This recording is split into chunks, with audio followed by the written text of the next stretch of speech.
Hey everybody, this is John Costigan. In this segment, I know it's probably going to be a unique name, but it's called Hope. Um, it's about hope in sales and how this can help you if you change your opinion on this a little bit.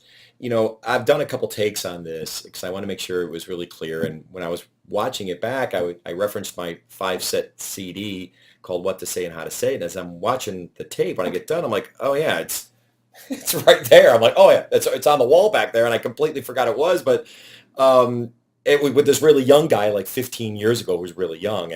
The reason why I'm referencing that CD is because back then I used to say yes is a great answer, no is a good answer, and maybe stinks. And let me stop. I still agree with that. Okay. But the one thing I want to say is this: time does kill all deals. Okay, I agree with that. But do me a favor, don't kill yourself on the deal. And I know that sounds weird, but don't do something that's going to kill your opportunity to win the deal because you were so darn pushy on trying to follow this yes is great, no is good, and maybe stinks. And I always say make sure you get the no early on so you don't exhaust your resources. Well, I've seen people sometimes mess up and they go for the no so hard they get the no. I know there's concepts like, hey, go for the no. I get it. I love that too. Get the no early. But sometimes you've done it so hard that you're getting a lot of no's. And sure, there can be something that's liberating about it. Absolutely. It's kind of nice when you get to hang up and go, cool, great. There's no, we've lost. Great. I'm glad I found out early. We can now move on. And there's not a lot of situations where that works. But the reason why I mentioned about hope is a good thing is because it's not a no. And I want to make sure that you're not losing the deal because you tried to follow this darn methodology 15 years ago and you pushed so darn hard that you got the no. I mean, you got a great company and a great product. Just make sure that you're the one who doesn't screw this up by going for this concept. One of my favorite movies is Shawshank Redemption. Most of you have probably seen it. Phenomenal movie. And right towards the end, Morgan Freeman's underneath a tree by a rock wall, and he's reading this note that was left to him by Tim Robbins when he escaped from prison. And he's reading it. And of course, you hear Tim Robbins' words as Morgan's reading it. It says, Red, and that's his character's name. He goes, Red, remember what I said. Hope is a good thing, maybe the best of things.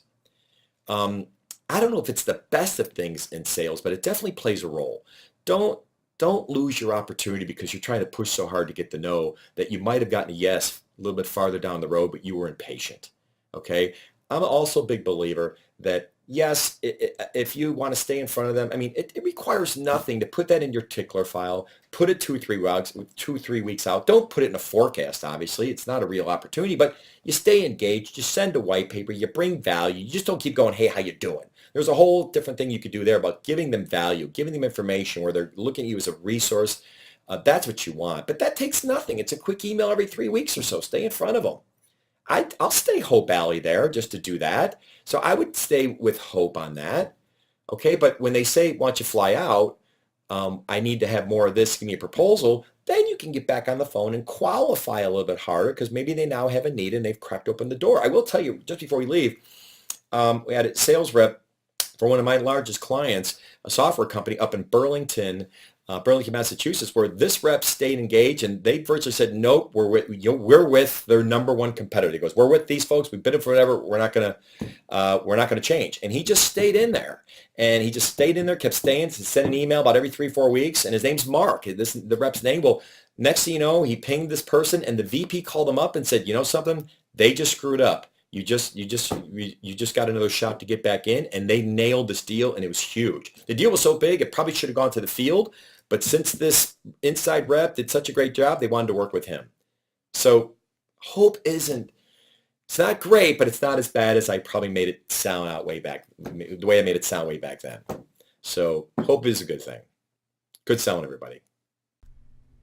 Hey everybody, John Costigan here. The toughest part to any sale is getting in the door, right? Tell you what, click on the URL below this video or go to costigantraining.com/free week. Take the first step of solving this huge problem of getting in the door. It's 5